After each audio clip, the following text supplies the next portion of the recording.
Assalamualaikum warahmatullahi wabarakatuh. Waalaikumsalam warahmatullahi wabarakatuh. Sahabat religi Gunung Kidul, kita jumpa kembali dalam podcast Bisaroh, Bimbingan dan Sapa Rohani. Bersama saya Putri Hajar Susilowati. Tema kali ini yaitu tentang 4 hal yang harus dilakukan pada bulan Ramadan. Dan telah hadir bersama kita yaitu Bapak Haji Kholis Muhajir, SAG MSI, Kepala MAN 1 Gunung Kidul. Assalamualaikum Bapak. Waalaikumsalam warahmatullahi wabarakatuh, Putri. Bagaimana kabarnya? Alhamdulillah sehat, Mbak Putri. Gimana, Alhamdulillah, Bapak. Baik, Pak, menarik sekali tema kali ini yaitu tentang 4 hal yang harus dilakukan pada bulan Ramadan. Dapat Bapak jelaskan? Silakan. Terima kasih, Mbak Putri. Perlu kami sampaikan dan sapa dulu bagi sahabat religi Gunung Kidul. Alhamdulillah kita diperkenankan oleh Allah Subhanahu wa taala untuk bisa menjumpai bulan yang begitu suci, begitu mulia, yakni Ramadan. Dan tentunya sebagai wujud syukur kita dipertemukan Ramadan, maka kita harus kemudian meningkatkan baik sisi kuantitas maupun kualitas pengabdian kita kepada Allah Subhanahu wa taala, tentunya mengisi kegiatan kita yang bernilai ibadah di bulan Ramadan ini. Terkait dengan tema kali ini, perlu kami sampaikan bahwa kebanyakan bahkan hampir semua penceramah dai ketika masuk bulan Ramadan mengutip sebuah hadis yang begitu tenar, populer, yaitu tentang man fariha bi dukhuli Ramadan haramallahu jasadahu 'alan nar.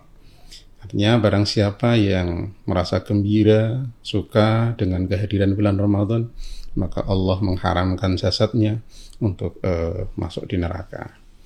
Artinya tema ini perlu kita angkat agar kemudian sama-sama kita renungkan terkait dengan kegembiraan ini, agar jangan sampai kegembiraan hanya sekedar gembira di lisan, tapi ternyata secara realitas, secara aplikasi, perbuatan tidak menunjukkan kegembiraan itu. Maka ada sebuah mau'idhah dari imam besar, yaitu Imam Abu Abdurrahman Hatim Ibnul Alwan yang biasa masyhur disebut Imam Hatim Al-Asam. Beliau menyampaikan manidda'a arba'atan bila arba'atin fata'wahu kadhibah. Barang siapa yang mengaku memperoleh, mengharapkan 4 hal tapi kemudian tanpa diikuti 4 hal, maka pengakuannya itu dianggap kadhibah atau dusta. Apa itu? Yang pertama adalah manidda'a hubballahi ta'ala. Jadi barang siapa yang suka, cinta terhadap Allah Subhanahu wa taala, tapi kemudian di situ disebutkan lam yantahi an maharimillah, tidak berhenti meninggalkan apa yang dilarang oleh Allah, maka pengakuannya bahwa orang tersebut mengaku cinta, senang kepada Allah, maka pengakuannya dianggap dusta. Kenapa? Ya karena setiap yang dilarang oleh Allah, oleh agama, tentu di situ menimbulkan madharat. Ada hal-hal yang tidak baik bagi pelakunya. Contoh kecil disebutkan oleh Imam An-Nawawi Ad-Dimashqi dalam kitab Arba'in Nawawi, itu disebutkan bahasa di sini adalah terkait dengan di antara bagusnya dari min husni islamil mar'i tarkuhu ma la ya'nihi. Jadi di antara bagusnya keislaman seseorang itu adalah meninggalkan hal-hal yang tidak ada manfaat atau tidak ada guna. Artinya ini tentu dilarang oleh agama. Ada hadis yang banyak yang kemudian masyhur, contoh ada mangkana yu'minu billahi wal yaumil akhir wala yu'dhi jarahu. Jadi barang siapa yang beriman pada Allah dan hari akhir, maka janganlah menyakiti tetangga. Nah ini kan barangkali kemudian di bulan Ramadan, bulan puasa yang begitu penuh rahmat, penuh barakah, ampunan, maka ini harus kemudian sama-sama kita hindari hal-hal yang dilarang ini sebagai bukti wujud bahwa kita memang senang, suka terhadap Allah Subhanahu wa taala. Kemudian yang kedua itu adalah manidda'a hubban Nabi sallallahu alaihi wasallam karahal fuqara wal masakin.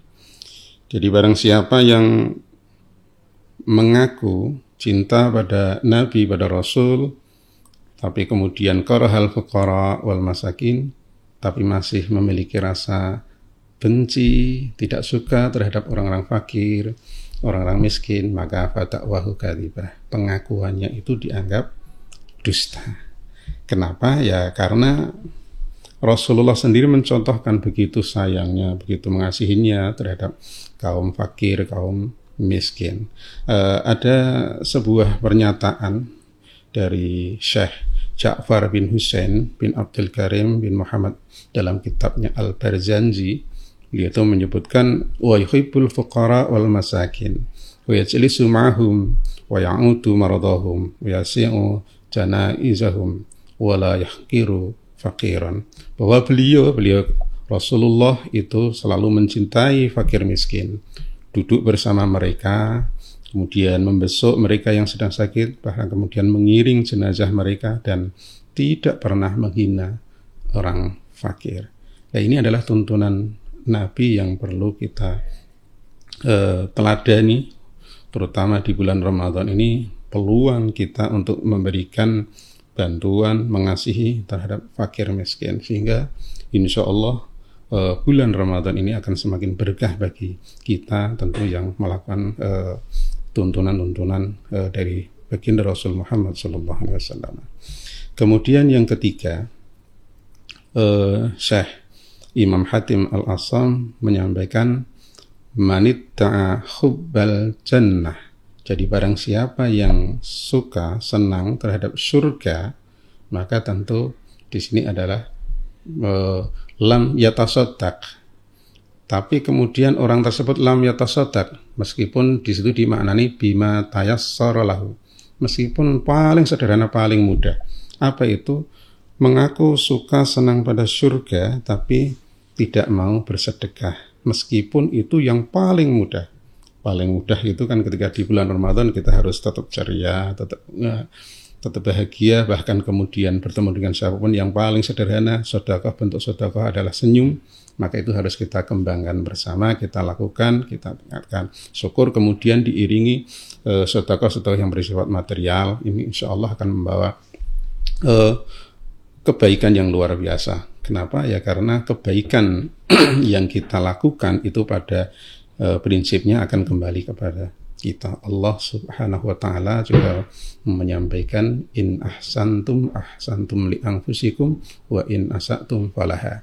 Jadi jika kalian berbuat baik, maka kebaikan itu akan kembali kepada kalian, dan jika kalian berbuat jelek, buruk, tentu keburukan itu juga akan kembali kepada kalian. Barangkali ini yang kemudian kita lakukan bersama-sama di bulan Ramadan khususnya, agar semakin banyak kebaikan yang kita peroleh, maka kita tanam sebanyak-banyaknya kebaikan melalui bantuan, mengasihi fakir maupun miskin. Yang terakhir, yang keempat adalah manitta'a khaufun nar. Jadi barang siapa yang merasa takut terhadap neraka, tapi lam yantahi anidzunub, tapi tidak pernah berhenti melakukan dosa, maka itu fata'wahu kadzibah. Pengakuannya itu dianggap dusta, bohong. Kenapa? Ya takut neraka, tapi hal-hal yang bisa menarik masuk neraka tetap dilakukan. Termasuk ini adalah dosa. Dan dosa tentu ketika di bulan Ramadan yang harus dan sering disampaikan oleh para dai, para mubalik, penceramah itu adalah bagaimana perkataan kita. Karena hadis Nabi juga menyampaikan man kana yu'minu billahi wal yaumil akhir falyakul khairan aw liyasmut. Jadi barang siapa yang beriman pada Allah dan hari akhir, maka hendaklah berbicara yang baik-baik. Seandainya tidak mampu berbicara yang baik, aw liyasmut, tentu lebih baik diam. Ini kenapa? Untuk menghindari dosa, apalagi kemudian ya potensi, meskipun agama menganjurkan perbanyak silaturahim, perbanyak komunikasi, tapi kemudian ketika silaturahim, komunikasi ini juga punya potensi yang banyak untuk melakukan dosa. Maka harus kemudian dijaga terkait dengan terutama adalah perkataan dan perilaku-perilaku yang lain. Barangkali 4 hal ini yang kemudian sama-sama kita renungkan kembali, kemudian sama-sama kita ikhtiari agar kita kemudian menjadi kelompoknya orang-orang yang memang disenangi, disukai oleh Allah, oleh Rasulullah, oleh manusia, sehingga pada akhirnya segala aktivitas yang kita lakukan membawa manfaat maslahat untuk semuanya. Barangkali ini yang bisa kami jelaskan. Baik Bapak, terima kasih. Sahabat Religi Gunung Kidul, demikian tadi penjelasan dari Bapak Haji Holis Muhajir, SAG MSI, Kepala Man 1 Gunung Kidul. Semoga bermanfaat. Saya Putri Hajar Susilowati undur diri. Sampai jumpa di podcast Bisaroh selanjutnya. Wassalamualaikum warahmatullahi wabarakatuh.